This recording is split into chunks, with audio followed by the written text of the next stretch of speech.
ये है talks news network और आप देख रहे हैं पॉलिटॉक्स, राजनीति का कच्चा चिट्ठा। उनसे जब ये सवाल पूछा गया पहली बार तो उन्होंने ये जवाब दिया इंदिरा गांधी बहुत अच्छी है। सेकंड बार ये टोल माफी का सवाल पूछा गया तो कह रहे हैं कि सरदार वल्लभ भाई पटेल महान थे। इस सवाल को क्या कहना चाहिए? मुझे लगता है कि टोल को वापस इम्पोज करके कांग्रेस ने दीपावली का तोहफा दिया है। राजस्थान में सड़कों का नेटवर्क ये कमज़ोर था, उसको विकसित किया बीजेपी के शासनकाल में। और आपको भी ध्यान रहे कि 18 वर्षों का जो शासन रहा उसमें 64,000 किलोमीटर सड़कें बनी। एक बड़ा चुनौतीपूर्ण काम था, लेकिन क्योंकि एक परंपरा चली आ रही थी कि टोल के जरिए उन सड़कों के नेटवर्क को मजबूत किया गया था।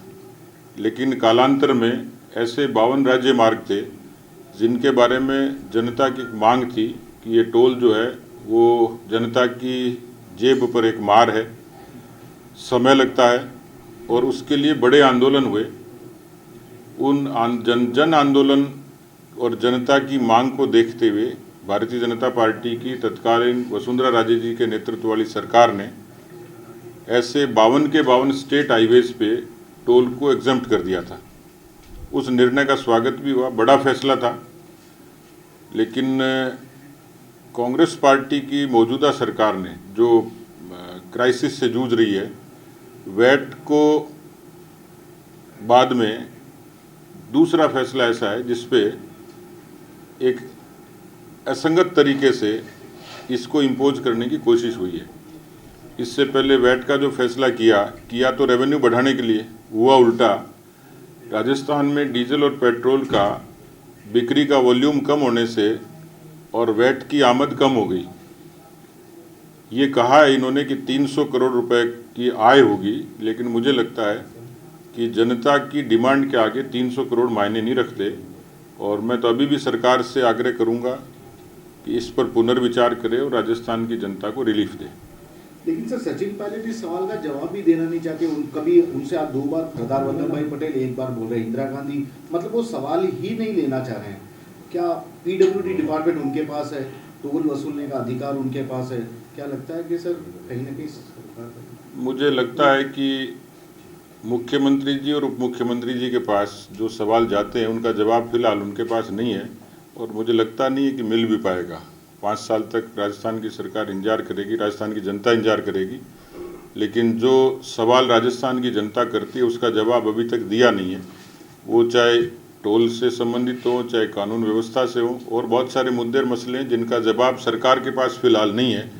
मिल जाए, हम भी इंतजार करेंगे कि राजस्थान की जनता को युक्ति संगत जवाब मिल जाए। तो क्या आप लोग आंदोलन करेंगे, मजबूर करेंगे सरकार को कि वो? अभी हम लोग बैठेंगे, जो हमारे प्रमुख लोगों की एक समन्वय समिति है निकाय को लेके, उसमें चर्चा करेंगे और कोशिश करेंगे कि सरकार को इस बात के लिए पाबंद करें, सरकार को बाध्य करें कि ये जनहित का फैसला जो सरकार बीजेपी की सरकार ने किया था उसको यथावत रखें और इसको किसी तरीके की राजनीति से या बाकी चीज़ों से नहीं जोड़ें। नेशनल हाईवेज पर भी निजी वाहनों को टोल मुक्त करने की मांग कर रहे हैं।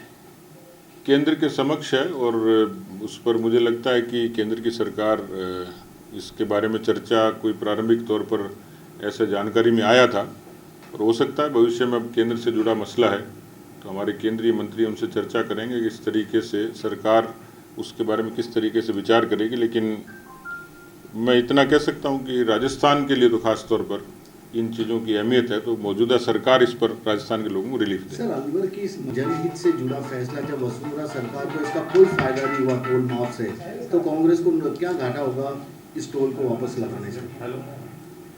कांग्रेस को घाटा हुआ, जब वसुंधरा सरकार को कोई फायदा नहीं हुआ टोल मुक्त करने से, तो हमें क्या नुकसान होगा? देखिए, ये तो दुकान पे तय होता है कि लाभ और हानि वहाँ लिखा रहता है, शुभ लाभ। लेकिन राजनीति में और जब लोक कल्याणकारी सरकार होती है वो इस नज़रिए से नहीं देखा जाता कि फ़ायदा होगा कि नुकसान होगा। मुझे लगता नहीं कि इन चीज़ों को इस चीज़ से तोलना चाहिए। जनहित पे फैसला बताया ये जो टोल वापस लगाए जनहित में है, अच्छी बात है। यदि जनता का हित वो मानते हैं, हम अहित मानते हैं और वो हित मानते हैं, झगड़ा इसी बात का है। हड़ताल पर है, उससे बहुत प्रॉब्लम हो रही है। मुझे लगता है कि जो खास तौर पर एक बहुत लंबी फहरिस्त है, लेकिन खास तौर पर चिकित्सा विभाग, कानून व्यवस्था के बाद चिकित्सा का महकमा ऐसा है जिस पर सरकार का भी ध्यान नहीं है। लोगों की स्वाइन फ्लू से मौतें हुई, खुद मुख्यमंत्री के गृह क्षेत्र में हुई। इस समय डेंगू का प्रकोप पूरे राजस्थान में है, खुद कांग्रेस के नेता डेंगू के शिकार हुए हैं। तो एम्बुलेंस की कर्मचारियों का हड़ताल पर जाना, क्योंकि उससे पहले 104 और 108 ये ठीक से ऑपरेट ही नहीं हो रही थी, और आपको ध्यान हो तो डीजल के अभाव में ये एम्बुलेंस की गाड़ियां खड़ी रही महीनों तक। और अब एम्बुलेंस के कर्मचारियों की हड़ताल, तो चर्चा सुनी थी कि हड़ताल अभी वापसी की कोई चर्चा चली थी, लेकिन उनका हड़ताल पर जाना ये तो और ज़्यादा दुर्भाग्यपूर्ण है। सरकार को चाहिए कि चिकित्सा मंत्रालय को ठीक से संज्ञान में लेके काम करें। अभी मुझे लग रहा है कि व्यवस्था चिकित्सा के नाते कानून व्यवस्था के बाद दूसरा महकमा है जो राजस्थान में ठीक से काम नहीं कर रहा है। मुख्यमंत्री जी को चाहिए कि खुद हस्तक्षेप करें और उस महकमे को ठीक से संभालें। लेकिन आपने जब गृह मंत्रालय उनसे नहीं सुना, डिपार्टमेंट छोड़ दे, किसी और को दे दे। रघु शर्मा भी चूंकि चिकित्सा मंत्री, तो आपको नहीं लगता कि डिपार्टमेंट छोड़ देना चाहिए? आपकी मांग? मुझे तो लगता है कि राजस्थान की सरकार को छोड़ देना चाहिए, क्योंकि अब 10 महीने में जब कुछ नहीं कर पा रहे हैं तो आगे भी उम्मीद नहीं है कुछ कर पाएंगे। 16,000 करोड़ रुपए माफ किए थे, लेकिन अब उस सरकार ने 6,000 करोड़ घटा के 10,000 रुपए कम कर दिए। बल्कि किसान कर्ज माफी एक बड़ा मुद्दा था और इसको लेकर कहीं ना कहीं कांग्रेस को बेनिफिट हुआ, सत्ता में आई। लेकिन अब 10 महीने ही हुए, लेकिन सरकार ने अपने उस निर्णय को पलटते हुए 16,000 करोड़ की जगह 10,000 करोड़ कर दिया। 6,000 करोड़ सीधा साधा किसानों से काट। देखिए, मैं पहले कह चुके हम लोग ये बात तो कि किसान कर्जा माफ़ी और बेरोजगारी भत्ता, ये 2 बड़े मुद्दे थे जिनके बारे में राजस्थान की जनता के बीच में कांग्रेस पार्टी ने झूठ बोला। किसानों में तो ये आस जगाई कि उनका पूरा कर्जा माफ़ करेंगे। कर्जे को आंकड़ों के मकड़जाल में इतना फंसा दिया कि रिलीफ के नाम पर इतने सारे बैरियर लगा दिए कि जो किसान इंतज़ार करता था, जिसका बहुत सारा ड्यू था। कई किसान आते हैं जिनका 6.5 लाख रुपए का ट्रैक्टर का बकाया है, ब्याज के कारण इतना हो गया। अभी मेरे पास जो ताज़ा जानकारी आई है उसमें बहुत सारे किसानों की कुर्की के नोटिस आ गए इस कर्जा माफ़ी के कारण। वो उम्मीद में थे कि उनका कर्जा माफ़ हो जाएगा, बजाय माफ़ होने के और उनकी ज़मीनों के कुर्की के वारंट आ गए। किसान असमंजस में है और बीच में जो घटनाएं हुई थी आत्महत्या की, उसका कारण भी एक बहुत बड़ा था। किसान इस कारण दबाव में है। सरकार को हमने सदन में भी कहा और बाहर भी कहा है कि सरकार इस मामले में कोई श्वेत पत्र जारी करे, स्पष्टीकरण दे ठीक तरीके से कि इसकी रेमेडी क्या होगी, उसकी लिमिट क्या होगी। वरना तो ये इस भ्रम में तो 5 साल में तो बहुत किसान मारे जाएंगे। तो मुझे लगता है कि इसके बारे में सरकार स्थिति स्पष्ट करे और जो रिलीफ दे सकती है, जिस मर्यादा में दे सकती है, उसका खुलासा करे। निकाय चुनाव बयान आया है कि हम निकाय जो चुनाव हुए थे आपके इलेक्शन हुए थे उसको लेकर बहुत उत्साहित हैं, और जिस तरह जनता का रुझान हमारे पक्ष में आ रहा है, हम निकाय चुनाव में भी भारतीय जनता पार्टी को हराएंगे।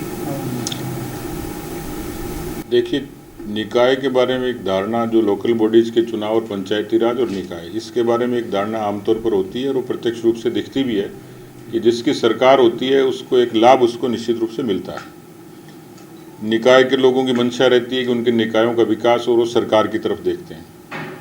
और सरकार के पास में एक मशीनरी और तंत्र ऐसा होता है कि जिसको वो उपयोग करते हैं। इस सरकार ये शुरू से आशंकित थी क्योंकि इसको फेस करना था, और निकायों के मामले में अर्बन वोटर जो है वो अपेक्षाकृत ज़्यादा जागरूक होता है, और सरकार इस बात से आशंकित थी कि निकायों में उसको सफलता नहीं मिलेगी। इसलिए 4 ऐसे उपक्रम हुए जिसके कारण कांग्रेस की सरकार के प्रति एक संशय पैदा होता है। पहला पुनर्सीमांकन, दूसरा प्रत्यक्ष की बजाय अप्रत्यक्ष चुनाव, तीसरा हाइब्रिड मॉडल, और चौथा जो काम किया है वो राजस्थान में अभी तक नहीं हुआ।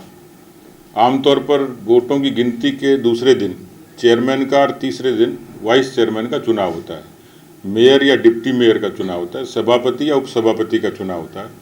लेकिन ये दुर्भाग्यपूर्ण है कि 19 तारीख को गिनती होगी और 26 और 27 तारीख को चुनाव होंगे।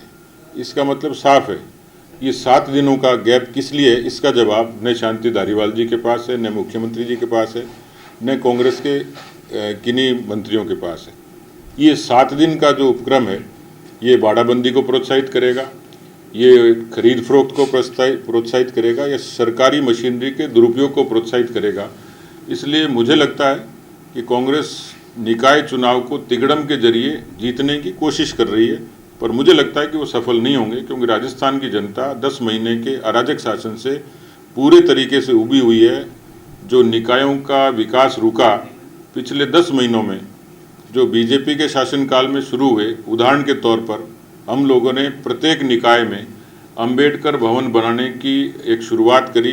कई जगह भवन बने, लेकिन ये सरकार आते ही उन भवनों के निर्माण को रोक दिया। आधे अधूरे भवन हैं, पूरा होने नहीं दिया।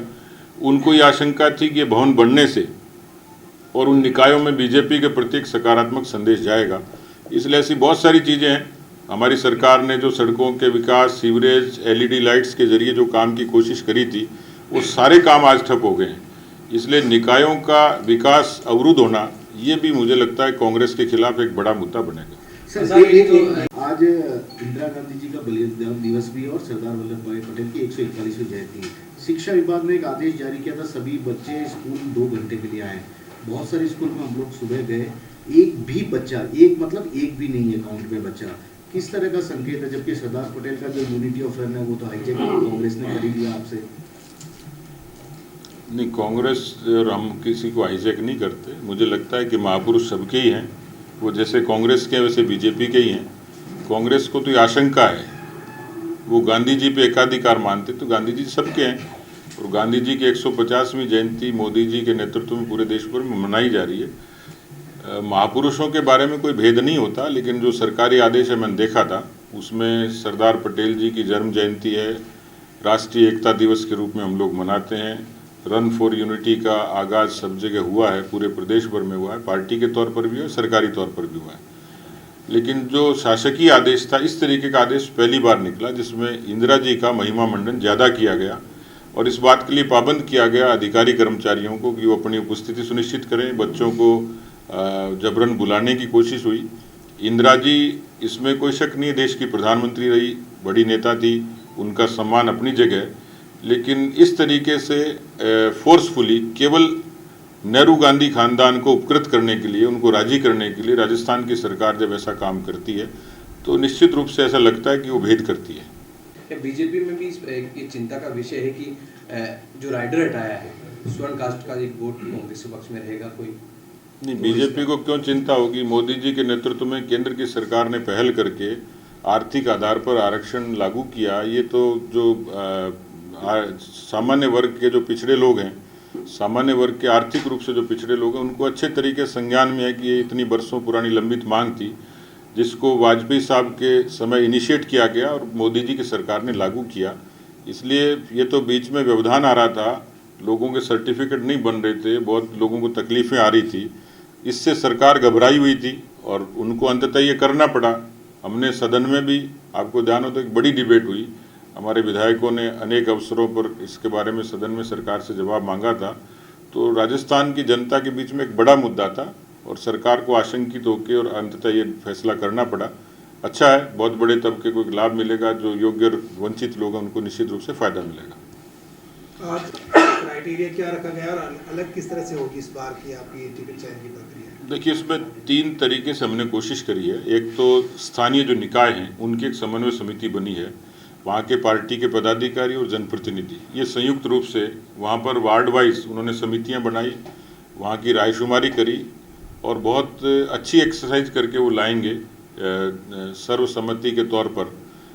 दूसरी, हमने ज़िले की एक समन्वय समिति बनाई है जिसमें ज़िले के सांसद, विधायक और हमारे पार्टी के जिलाध्यक्ष, जिला प्रभारी, तो ये दूसरी तौर की स्क्रीनिंग होगी।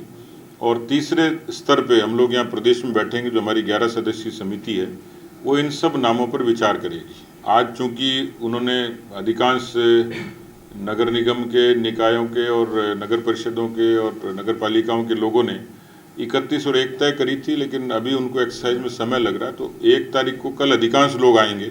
आज कुछ सामान्य तौर पर कुछ निकाय कम आएंगे, लेकिन कल ज़्यादा आएंगे। तो 2 तारीख तक मुझे लगता है कि हम काफ़ी एक्सरसाइज कर लेंगे और 4 और 5 को अधिकांश नॉमिनेशन प्रदेश भर में होंगे। अच्छा, टिकटों में दोस्तों यहाँ ये है टॉक्स न्यूज नेटवर्क और आप देख रहे हैं पॉलिटॉक्स, राजनीति का कच्चा चिट्ठा।